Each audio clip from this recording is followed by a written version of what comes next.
Model प्रश्न पत्र कक्षा 10 गणित का पार्ट 2 है। Objective set 1 objective question. प्रश्न संख्या हम लोग 26 तक हम लोग बना चुके थे पार्ट 1 में। प्रश्न संख्या 20 देखिए क्या है। त्रिभुज ए पी क्यू आर में जिसका कोण क्यू जो है समकोण है। तो पी क्यू आर एक त्रिभुज है जिसमें क्यू कोण समकोण है। तो पी क्यू हम लोग के पास कितना है 3 सेंटीमीटर और पी आर हम लोग के पास है 6 सेंटीमीटर। तो हम लोग को चाहिए क्या क्यू पी आर ये वाला कोण। और क्यू कोण चूँकि 90 डिग्री बोला गया है समकोण, तो इसका यानी ये वाला हम थीटा यहाँ बना है तो इसका सम्मुख भुजा क्यू आर है, इसको हम लोग परपेंडिकुलर बोलते हैं लंब। और ये त्रिभुज की जो सबसे लंबी भुजा है ये कर्ण, इसको हाइपोटेन्यूस। और ये वाला हो जाएगा बी आधार। तो इसका और इसका संबंध किस में है b/h कॉस थीटा के जगह पर कितना है p कॉस थीटा बराबर होता है b/h, यानी पी क्यू बटा पी आर। पी क्यू के जगह पर हम लोग 3 लिख सकते हैं और पी आर हम लोग का है 6, 1/2 कैंसिल हो जाएगा। तो कॉस पी हम लोग जानते हैं कॉस कितने डिग्री का मान 1/2 होता है। कॉस 60 डिग्री का मान होता है 1/2। तो कॉस और कॉस कैंसिल हो जाएगा, तो पी के जगह पर हम लोग का हो गया 60 डिग्री। तो हम लोग का 27 का ऑप्शन नंबर कितना हो जाएगा सी सही आंसर है। प्रश्न संख्या 28 एक वृत्त में कितनी स्पर्श रेखा हो सकती है। तो प्रश्न संख्या 28 में एक वृत्त में, चूंकि वृत्त जो है क्या है अनेक बिंदुओं के समूह जो कि वृत्त के एक निश्चित बिंदु से परिधि तक की खींची गई दूरी के बराबर होती है। तो प्रत्येक यानी वृत्त में बहुत सारे बिंदु होती है, यानी हर बिंदु पर एक स्पर्श रेखा हो सकती है। यानी वृत्त में बहुत सारे स्पर्श रेखाएं हो सकती है, अर्थात इसका ऑप्शन हो जाएगा एक वृत्त में कितनी स्पर्श रेखाएं हो सकती है अनंत हो सकती है। प्रश्न इस तरह से भी पूछा जा सकता है कि वृत्त के एक बिंदु पर कितनी स्पर्श रेखा खींची जा सकती है। तो वृत्त के एक बिंदु पर सिर्फ और सिर्फ एक स्पर्श रेखा खींच सकते हैं। अगर इसमें ऐसे क्वेश्चन है कि एक वृत्त में कितनी स्पर्श रेखा हो सकती है तो अनंत हो सकती है। प्रश्न संख्या 29 में देखिए तो क्या है। 5 सेंटीमीटर त्रिज्या वाले एक वृत्त, 5 सेंटीमीटर त्रिज्या वाले एक ठो वृत्त वाले एक बिंदु P पर स्पर्श रेखा, यानी स्पर्श रेखा जो है हम लोग का इसका नाम दे दिए P, तथा वृत्त के केंद्र जो है O, केंद्र से O से जाने वाली रेखा में बिंदु Q पर इस प्रकार मिलती है कि ओ क्यू जो है हम लोग का कितना है 12 सेंटीमीटर। हम लोग जानते हैं कि वृत्त के बाध्य बिंदु वृत्त के केंद्र से जाने वाली त्रिज्या पर लंब होती है, अर्थात ये वाला 90 डिग्री है। तो त्रिभुज की जो सबसे लंबी भुजा है ये वाला होगा ओ क्यू। तो पाइथागोरस प्रमेय के अनुसार कर्ण का वर्ग बराबर होता है अन्य दो भुजाओं का वर्ग। अन्य दो भुजाओं के वर्गों का योग के बराबर होता है लंब का स्क्वायर और आधार का स्क्वायर। तो कर्ण हम लोग का है ओ क्यू और लंब हो गया हम लोग का ओ पी या पी ओ का वर्ग और पी क्यू का वर्ग। तो हम लोग के पास ओ क्यू कितना है 12 और ओ पी कितना है 5, पी क्यू नहीं पता। 12 12 कितना होता है 124 और 5 का वर्ग मतलब 25, पी क्यू का होल स्क्वायर। 144 प्लस में है तो इधर आ जाएगा तो माइनस हो जाएगा पी क्यू का वर्ग। तो पी क्यू के जगह पर इसको इससे माइनस करेंगे तो कितना होगा 9, 2 में से 3 गया तो 1 और 1, यानी पी क्यू बराबर हो जाएगा 119, वर्ग हटने से स्क्वायर रूट चढ़ेगा, यानी प्रश्न संख्या 29 का ऑप्शन नंबर हो जाएगा डी।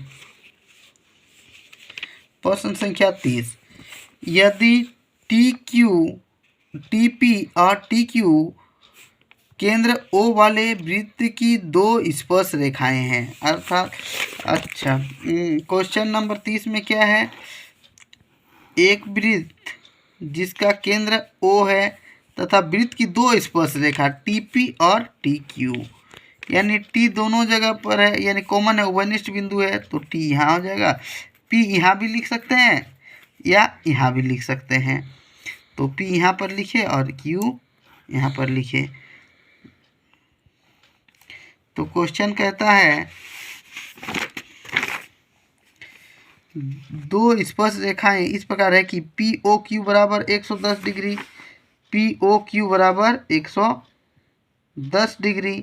तो कहता है पी टी क्यू बराबर है पी टी क्यू, ये कितने डिग्री का होगा।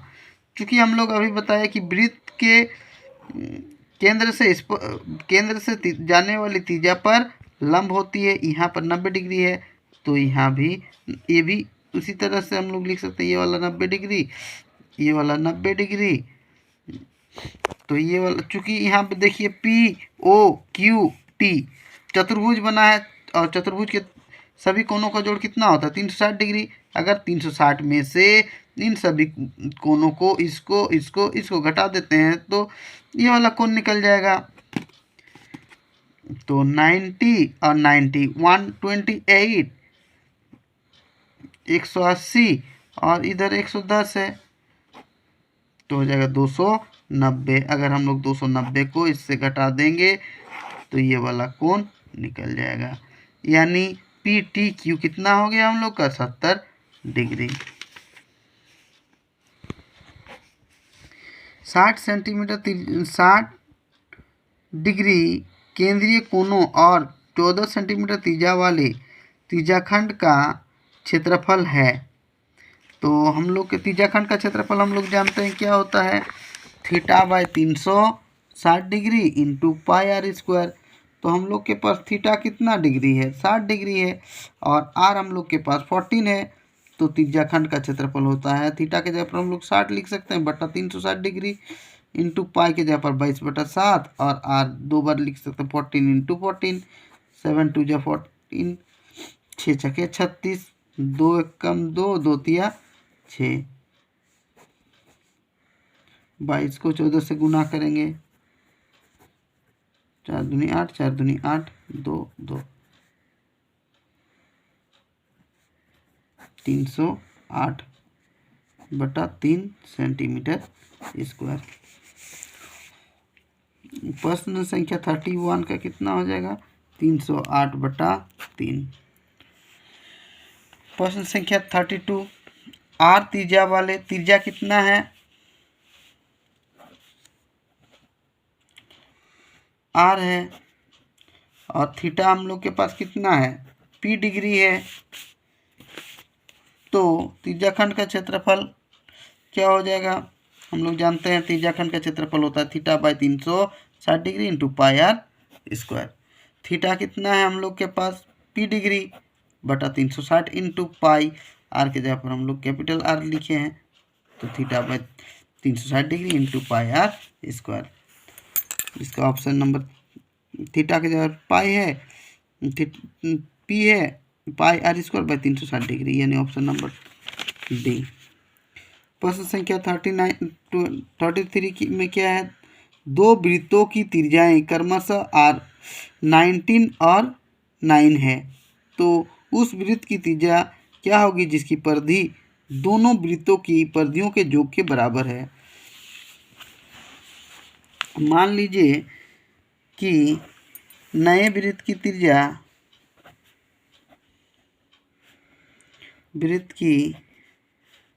त्रिज्या r है तथा r1 कितना है 19 सेंटीमीटर है, r2 कितना है 9 सेंटीमीटर है।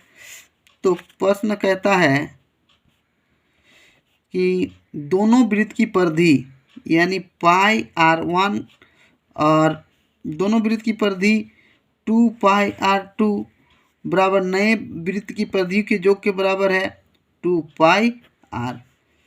तो 2 पाई टू पाई कैंसिल हो जाएगा, 2 पाई कैंसिल हो गया, तो r1 प्लस r2 बराबर r1 है 19 plus 9 equal to r 28, r equal to 28। सबसे बड़े बांस की प्रश्न संख्या 34, सबसे बड़े बांस की लंबाई बताइए जो 12 मीटर लंबे, चौड़े 9 मीटर और ऊंचे 8 मीटर में रखी जा सकती है। अर्थात ये घनाभ का जो बोल रहा है कि एक घनाभ में, अर्थात इसमें सबसे लंबा बांस कैसे रख सकते हैं। अगर हम लोग कोना कोना में रखेंगे यानी विकर्ण जो है, अगर विकर्ण निकालेंगे तो इसमें सबसे लंबा बांस रख सकते हैं, यानी विकर्ण की लंबाई निकालने बोला गया है। तो विकर्ण क्या होता है,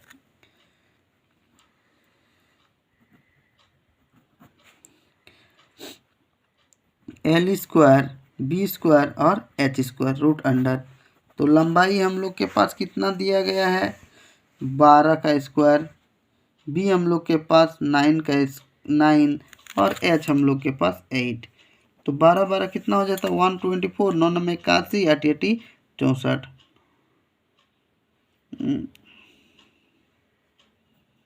4 और 1 5, 5 4 9, 814 और 4 18, तो 289, ये 17 का वर्ग होता है, अर्थात 17 हो जाएगा। यानी विकर्ण कितना आ गया 17। तो हम लोग कह सकते हैं कि कमरे की में रखे जा सकने वाली बांस की लंबाई कितना है 17। प्रश्न संख्या 35, शंकु की ऊंचाई कितना है 12 है और इसका व्यास 10 सेंटीमीटर है, तो r बराबर होता है d/2 10/2 यानी 5 सेंटीमीटर।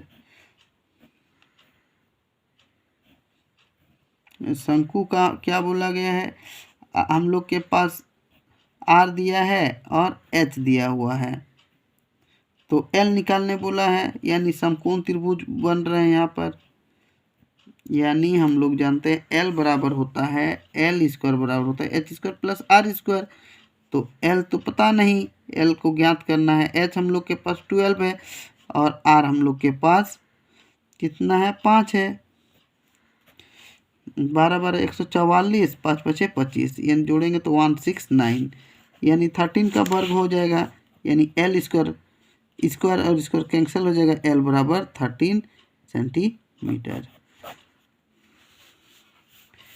तिर्यक ऊंचाई बोला गया है, अर्थात l कितना हो गया 13 सेंटीमीटर।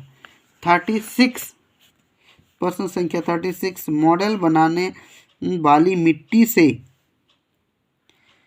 24 ऊंचाई कितना 24 तथा आधार 6 है वाले एक शंकु बनाया गया है।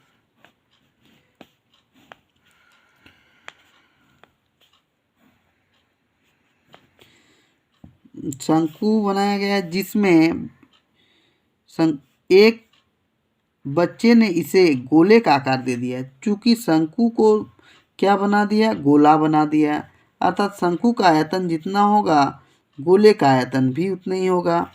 तो हम लोग जानते हैं कि शंकु का आयतन क्या होता है 1/3 पाई आर स्क्वायर एच, और गोले का क्या होता है 4/3 पाई आर क्यू।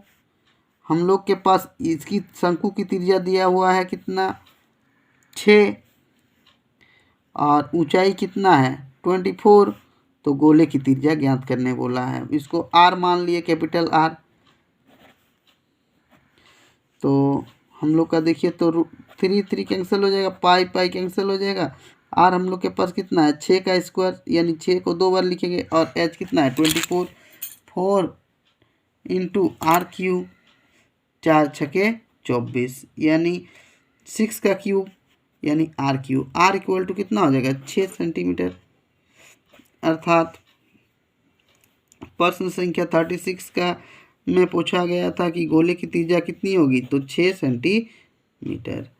निम्न में से कौन सा कथन सही है? हम लोग जानते हैं कि माध्यक बराबर होता है, त्रिमाध्यक बराबर होता है बहुलक प्लस 2 माध्य। तो इस तरह का ऑप्शन कहीं दिख रहा है क्या इसमें? त्रिमाध्यक बराबर बहुलक प्लस 2 माध्य, यानी प्रश्न संख्या 37 का बी होगा। वर्ग अंतराल और संचय बारंबारता के बीच खींचे गए आरेख को हम लोग क्या बोलते हैं? त्वरण बोलते हैं। प्रश्न संख्या 39 में क्या होगा? निम्न में से कौन सी घटना की प्रायिकता नहीं हो सकती है? हम लोग जानते हैं कि प्रायिकता जो होता है ना 0 और 1 के बीच में होता है, यानी माइनस, इसमें क्या होगा 0 से छोटा नहीं होना चाहिए और 1 से बड़ा नहीं होना चाहिए। तो देखिए तो -1.5 जो कि 0 से छोटा है, इसलिए ये वाला प्रायिकता नहीं हो सकती है। प्रश्न संख्या 40 में क्या गया है, दिया गया है probability of E plus probability of E dash equal to 1 होता है। तो प्रोबेबिलिटी ऑफ ई हम लोग के पास 0.05 है, तो प्रोबेबिलिटी ऑफ ई डैश हम लोग का कितना हो जाएगा 1 में से घटा देंगे 1 माइनस 0.05। अगर हम लोग इसको घटाते हैं तो कितना हो जाएगा 0.95, यानी प्रश्न संख्या 40 का क्या हो जाएगा 0.95। इस तरह का वीडियो को पाने के लिए मेरे चैनल को सब्सक्राइब कीजिए, लाइक कीजिए। Thank you.